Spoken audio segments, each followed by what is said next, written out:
found object sculpture. I think it's actually it's a method of, one man's waste is another man's treasure kind of thing. I'm always looking on the ground for stuff. I'll pick up, this is a piece of junk, but to me it's a backpack or a chest shield.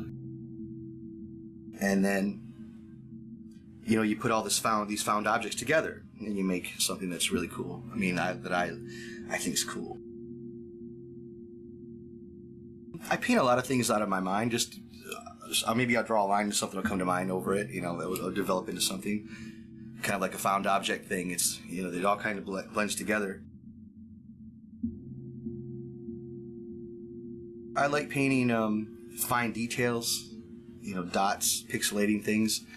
But I also like big sweeps and simple shit, I think he wastes too many years waiting for inspiration to strike. It seems to be a dead-end street, and I'm not turned on by being a starving artist, so it's just better to get at it and not cry about it. We don't have a lot of white-collar stuff around here. We certainly do. We have a lot of great folks doing good things, but the blue collar is really our stronghold and our heart, I think, here, and I like to work. I've looked through a bunch of old jazz books. I love old jazz, and you see some of these great old characters that people don't really know about. So not all your popular guys, some of your Curtis Counces and Doc Cheatham's, these New York cats that you don't hear about. They made great records, but they're the Miles Davises and everything. I like to maybe take those black and white portraits and then put some color to those folks and give them a little personality and maybe discover what they were about.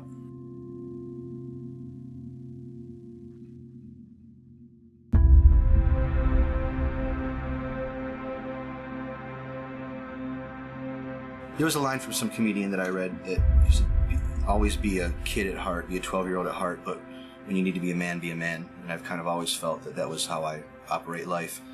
Take care of business, but keep your heart, keep it light. There's too much heaviness going on out there, so I think this stuff balances me. I read the news and I get a little anxious all the time, and this helps me kind of release some of that stuff. And being a kid and doing this, it's more fun talking to a bunch of kids than it is talking to a bunch of whiskey drinkers in a bar sometimes,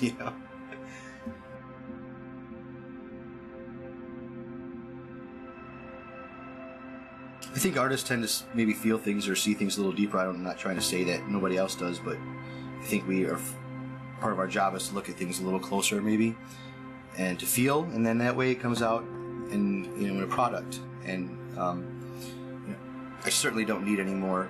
Everybody says, "Oh, when you're sad, you must be great inspiration." But I've had enough of that stuff in my life. I don't need any more sadness.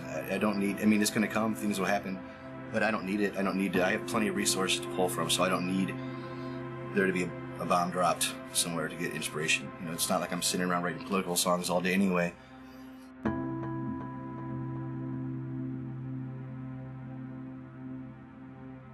I'm speaking to you as a guy in my 40s. I got plenty of shit that I've been through, as we all have, and my well is deep, and I know how to take care of that. I don't have to be defined by that, though. I can compartmentalize that stuff, and I can take it when I need it, and I hope that answers that question.